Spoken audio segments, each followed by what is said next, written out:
مرثیہ مرثیہ اسی نظم کو کہتے ہیں جس میں کسی کی موت پر اس کے اوصاف بیان کر کے رنج و غم کا اظہار کیا جائے۔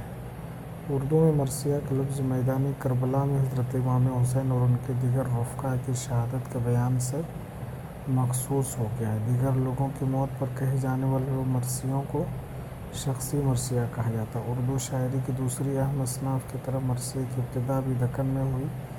دکن کے عادل شاہی اور قطب شاہی دور میں اردو مرثیہ نگاری نے ارتقائی منزلیں طے کی۔ ابتدا میں مرثیے کے لیے کوئی مخصوص ہیئت مقرر نہیں تھی۔ مرزا محمد رفیع سودا پہلے شاعر تھے جنہوں نے مرثیے کو مسدس 6 مصرعے کا ایک بند کی شکل دی۔ بعد کے مرثیہ نگاروں نے اسی ہیئت کو اختیار کیا۔ مرثیہ میں ایثار، قربانی اور شرافت و انسانیت جیسی اعلیٰ اقدار کی ایک خاص اہمیت ہے۔ شمالی ہندوستان میں اردو مرثیے کے پہلے شاعر اسماعیل امروہی ہیں، جن کا مرثیہ وفات بی بی فاطمہ مثنوی کی ہیئت میں بعد کے شعراء میں گدا، سکندر، سعادت، سودا، میر مصطفی اور قائم کے نام اہمیت کے حامل ہیں۔ مرثیے کا دوسرا اہم دور چھنو لال، دلگیر، میر ضمیر اور میر خلیق سے شروع ہوتا ہے۔ دلگیر پہلے مرثیہ نگار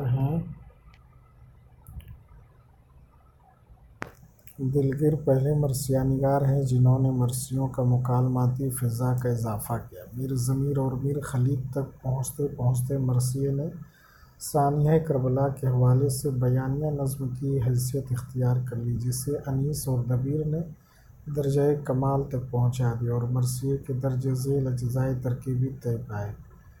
نمبر 1، چہرہ۔ مرثیے کا ابتدائی حصہ چہرہ کہلاتا ہے۔ اس حصے میں شاعر مرثیے کی تمہید باندھتا ہے۔ یہ تمہید کبھی مناظر فطرت کے بیان پر، کبھی کلم یا شعر کی تعریف پر، کبھی شاعرانہ تعلی کے بیان پر اور کبھی موضوع کی مناسبت سے کسی فلسفیانہ مسئلے پر مبنی ہوتی ہے۔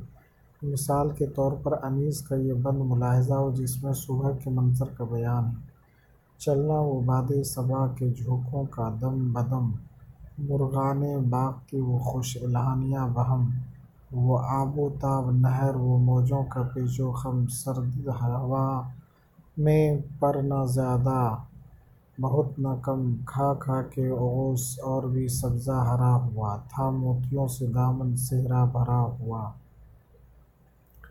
سراپا ہے۔ سراپا کس کو بولتے ہیں؟ چہرہ یا تمہید کے بعد مرثیہ نگار مرثیے کے ہیرو کا خاکہ بیان کرتا ہے جسے سراپا کہتے ہیں۔ ممدوح کے خط و خال، قد و قامت اور شان و شوکت کو بھی سراپا میں شامل کیا جاتا ہے۔ مثلاً پیشانیاں خورشید جہاں تاب سے بہتر، رخسارے رنگی گلِ شاداب سے بہتر، دانتوں کی صفا گوہر نایاب سے بہتر، چہروں کا عرق موتیوں کے آب سے بہتر، ابرو نہیں پیشانی ذی قدر کے نیچے، ہیں دو مہِ نوبال سے ایک بدر کے نیچے۔ رخصت۔ اس حصے میں جنگ کے لیے اپنے اہل خانہ اور عزیزوں سے ہیرو کے رخصت ہونے کا منظر جذباتی انداز میں بیان ہوتا ہے۔ مثلاً: جب سب سے مل چکا تو یہ حور نے کیا کلام، امیدوار حرب کی رخصت کا ہے غلام، رو کر یہ اس سے کہنے لگے شاہ تشنہ کام،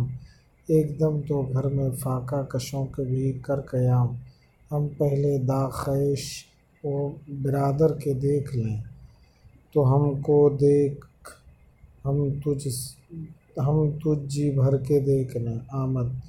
اس حصے میدان جنگ میں ہیرو کی آمد کا بیان ہوتا ہے۔ یہاں سے مرثیے میں مزید زور پیدا ہو جاتا ہے۔ مثلاً: عور چلا فوج مخالف پہ اڑا کر تو سن، جو کڑی بھول گئے جس کی تگا پوست ہرن، وہ جلال و شوکت وہ غضب کی چتور، ہاتھ میں تہ کماں دوش پہ برمِ جوشن، دوسرے دوش پہ شملے کے جو بل کھاتے تھے، کاکل کے حور کے سب پیچ کھل جاتے تھے۔ رجز۔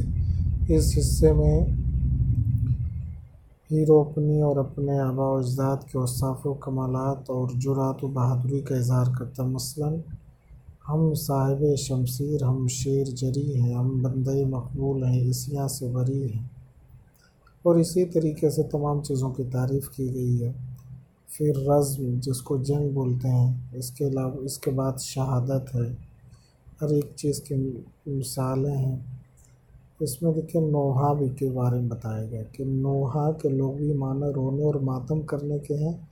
اردو میں نوحہ گوئی کی روایت اتنی پرانی جتنی مرثیہ اور سلام کی۔ عام طور پر نوحہ مستزاد کی شکل میں لکھا گیا، کیونکہ اجتماعی طور پر نوحہ پڑھتے ہوئے کسی ایک مصرع کو جواباً پڑھا جاتا ہے، جس کی ردیف میں ہائے ہائے اور وائے وائے حسین، واویلا ہائے ہائے حسین اور الوداع جیسے لفظ ہوتے ہیں۔ نوحہ کے ذیل میں واویلا، ماتم اور دوہا کو بھی شامل کیا گیا۔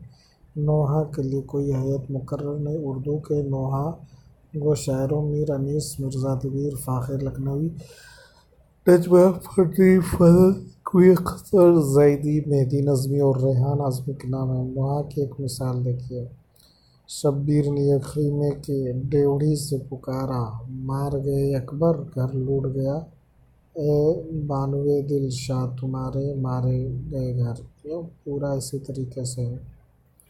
تو چلیے ہم یہاں پر ہی اپنی اس ویڈیو کو ختم کرتے ہیں۔ ہمارے ویڈیو کو لائک کیجیے، شیئر کیجیے، سبسکرائب ضرور کیجیے تاکہ اور مزید ویڈیو میں لے کر کے آ سکوں اور اردو زبان و ادب زیادہ سے زیادہ پروگریس کرے، ترقی کرے۔